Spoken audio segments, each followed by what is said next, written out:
Bleary from jet lag, Chris gazed out the window of the Mercedes at the green waters of Amsterdam's Primzengracht Canal. His flight from San Francisco had gotten in late the night before, and his body clock was so out of whack that he'd barely been able to sleep. The cocktail of cancer drugs that he was taking didn't help matters. At least the morning sun was mercifully pale, smeared across low clouds. The car shot across a bridge and into the brick-paved streets of the Jordan neighborhood.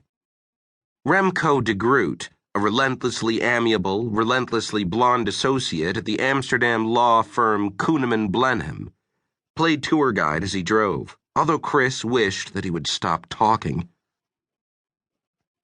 The Jordan has always been a bit funky, with lots of artists and students. Even Rembrandt lived here when his career was not going so well. Remco glanced over to see how his travelogue was being received.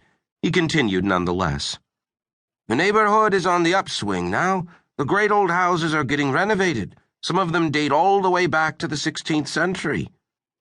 Chris ran a hand through his shock of unruly black hair as he watched the buildings blur past the window. He had a long, pale face, a thin, pointed nose, and heavy-lidded eyes, giving him the finely calibrated look of something bred for a particular purpose. "Are you okay, Chris?" Remco asked, his eyes thankfully on the road. "You don't look so good." "Thanks, I'm fine," Chris said. "I just don't travel so well these days." Chris was a partner in the San Francisco law firm Reynolds, Fincher, and McComb, and an expert in data security law. Before entering private practice, he had been a chief prosecutor in the Department of Justice's Computer Crimes section. While Chris was at the DOJ, it had been his job to convict hackers. At Reynolds Fincher, he continued to battle cybercriminals, but out of the public spotlight and for better pay. For the past 2 weeks, Chris had been hunting down the hacker known as Black Vector, whose real name turned out to be Peter Middendorf. Chris always found the pursuit more interesting than the next step, which was inevitably anticlimactic. When he was uncovering the clues to the identity of a hacker, he was playing to his analytical strengths. When he reached the end of the trail, Chris inevitably found a misguided young person, typically male, who reminded him a little too much of himself when he was that age. Remco's guided tour of Amsterdam was cut short as they arrived at their destination, Middendorf's apartment building at 5 Boom de Vaarstraat. It was a nondescript, modern, 4-story red brick structure. Remco found a parking spot a block away so that they could make an inconspicuous approach. Chris didn't think that much stealth was necessary. Their target was probably not going to be expecting them. It was a bitterly cold January morning. Chris tensed like he had been slapped as he climbed out of the car. He unfolded himself to his full height of 6'3", then stretched and yawned on the sidewalk. They were paying Middendorf a visit because he had stolen the source code of Aspira, the world's most popular computer operating system, which belonged to Chris's client Blue Cloud Incorporated.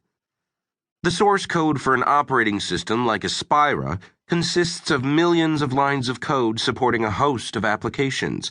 A sophisticated hacker with access to that code could identify system vulnerabilities that would keep cybercriminals in business for years. Middendorf had boasted on an online message board that he would publicly post the source code in 2 days. The hacker thought that he was shielded by the anonymity of his handle and that no one could uncover his true identity. He was wrong. Chris and Remco walked up the quiet street toward the apartment building. The rising sun wasn't lending any warmth to the day. A garbage truck was clanking and grinding on the next block. The gutters and sidewalks were still littered with exploded firecrackers and other detritus from the recent New Year's Eve celebrations. The security door to the apartment building was ajar, so they would be able to walk right up to Middendorf's apartment on the top floor. They entered the vestibule. The bulletin board in the lobby was covered with posters for local rock bands appearing at the Melkweg Club. Chris examined the mailboxes and saw the name Middendorf written in ballpoint and scotch-taped above the box for apartment 4. The objective of a knock and talk is to shut down a hacker and recover the stolen intellectual property as quickly